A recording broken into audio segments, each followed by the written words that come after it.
They are back. Wait. There you go. Wow.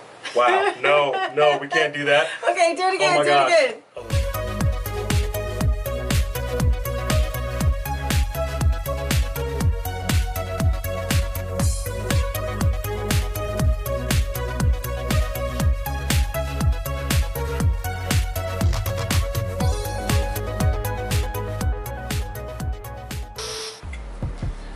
Oh man, we got some things to talk to you about today.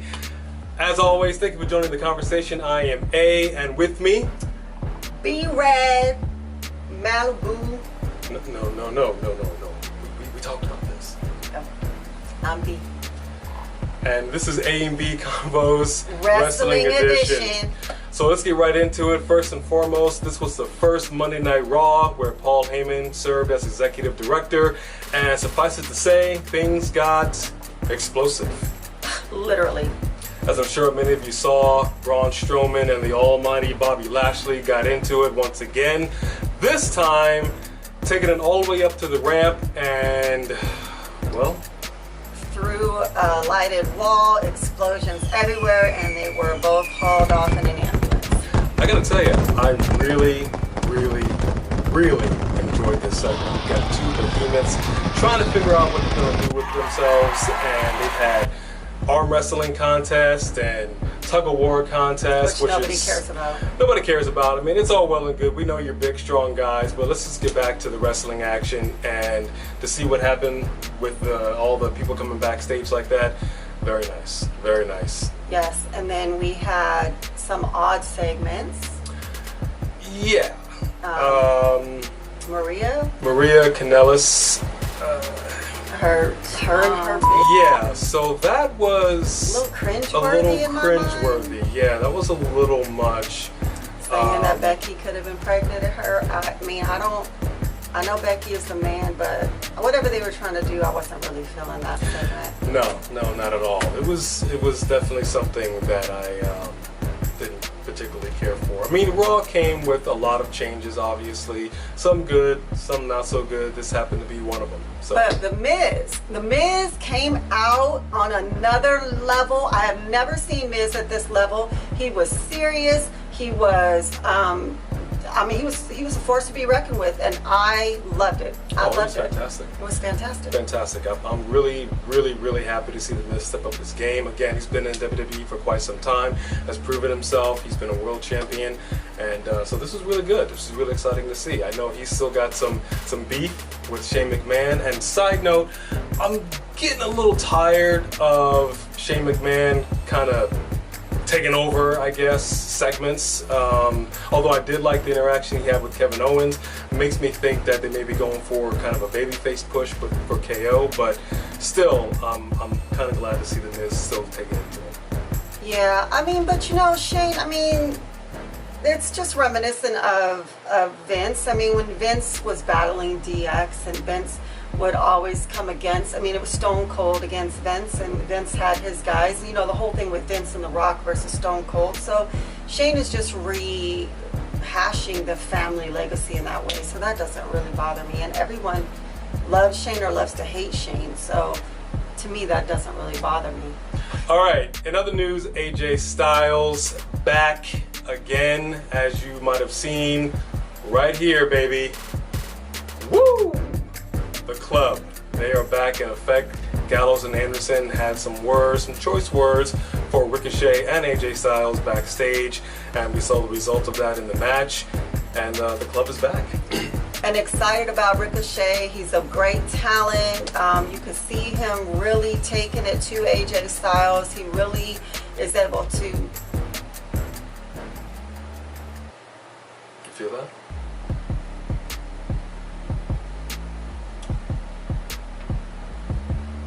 Is that an earthquake? Yeah.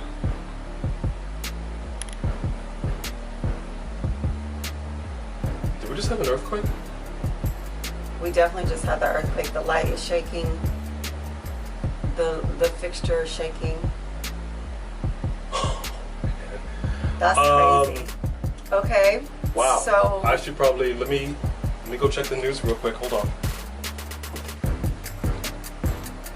okay, so living in Southern California, earthquake country, they always say like you have to be prepared for an earthquake, but you're never going to be prepared for an earthquake. Thankfully, it was a small one, I guess. Hopefully, it wasn't like a pre-shock. I don't know where it was.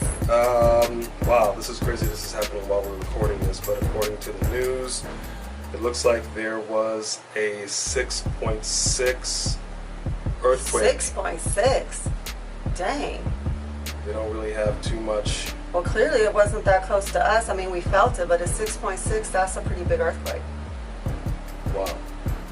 Wow. That's crazy. I hope everybody is okay. Yeah, we do sincerely hope everybody's okay. We should probably let's take a quick break. We'll get back to you as and make some phone calls. We'll be back. All right. Okay. So thank you for joining the conversation again. We just got some more information about the earthquake that we just had while filming our segment. So it turns out it wasn't a 6.6. It's been downgraded to a 6.4. Really, really far away. But it was definitely a couple of hours away. I mean, it's not really far away, right? Far enough. It's far enough. Far enough, but it was felt pretty far. Yeah, there were reports it was felt even as far as Las Vegas. So, again, I don't think anybody got hurt. Thank goodness for that. They're always scary, though. Okay, however, we do still want to talk about SmackDown. There wasn't a lot of change on SmackDown because Eric Bischoff hasn't taken his role on yet as creative director. And so, for me, a lot of SmackDown was still, the Alexa Bliss and Nikki Cross thing, which Bailey, I just don't care. I'm not interested. Don't love it. And here's, I'm going to be really, really honest here. Just a quick side note. Personal opinion, if you agree, disagree, leave a comment below. But I think it's interesting that the respective brands, Raw and SmackDown, have the straps, the women's titles on wrestlers who I don't feel are fantastic. In my opinion, I feel like they wrestle like they're kids in their bedroom and they're wrestling their sibling and they want to make sure that they don't hurt them, otherwise mom and dad will come in and say what's going on.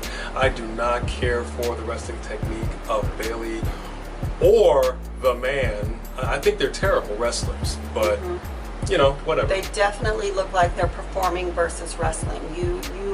There are times in fights that you say, man, that really connected. Ooh, that hurt me. Not in one of their matches.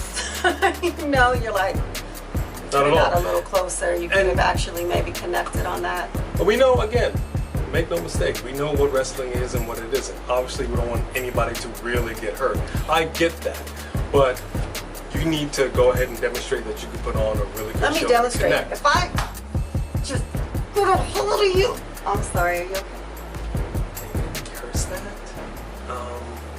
Time out. But that seemed a little, you see, I connected. Did you hear that? That I connected. But you gotta do it for the camera. You gotta do what you gotta do. Simple as that. Wait, you forgot to. Oh, yeah, well. Yeah, that's the one thing. That's the, okay, I'm gonna harp on this. Let's try that again. Here you go.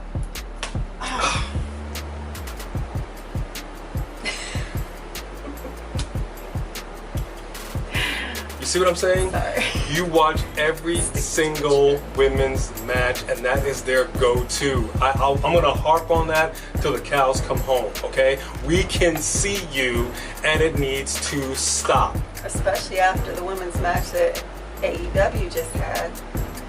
Thank you. Okay, take a cue from, and whether you like her or not, Lacey Evans. Okay, former Marine. She looks the part. She acts the part. I love her wrestling technique. She connects. She hits hard. And let me tell you something. I've never seen Natty fight like that before. Oh. She pushed Natty to another level. I think Natty actually got mad because she was hitting her so hard. Good. Because I've never seen Natty fight like that. That was a good match. That was a good match. Good match. Absolutely. And then what we did notice was they definitely were coming out of the PG era with the Kofi Kingston, Samoa Joe. Just a smidge. I mean, again, SmackDown Live had to step up their game somewhat after what happened on Monday Night Raw. I didn't particularly care for the promo that Samoa Joe cut. I felt it was just kind of weak and lame. But Kofi Kingston's response was, as good old JR would say, stone cold. Stone cold. Stone cold! Well, when's the last time you saw someone flip somebody off in the WWE? So that was definitely different. That was letting you know changes are coming. It's definitely A-bombs. That was good. Definitely letting you know that changes were coming. Let's just wrap it up with the weirdest thing that we saw, which was the Shelton Benjamin.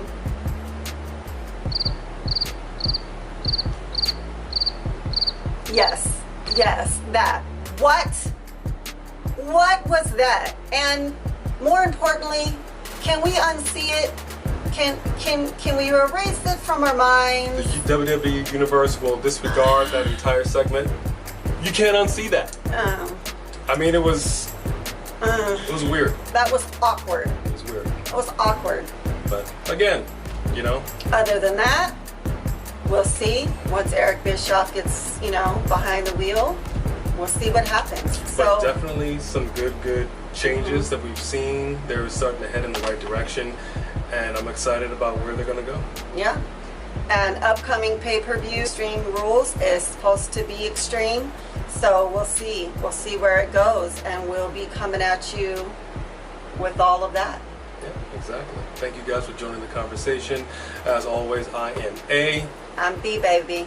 And this is A and B Convos Wrestling Edition. Make sure you like, comment, and subscribe. Yes. Until next time, we'll see you down the road.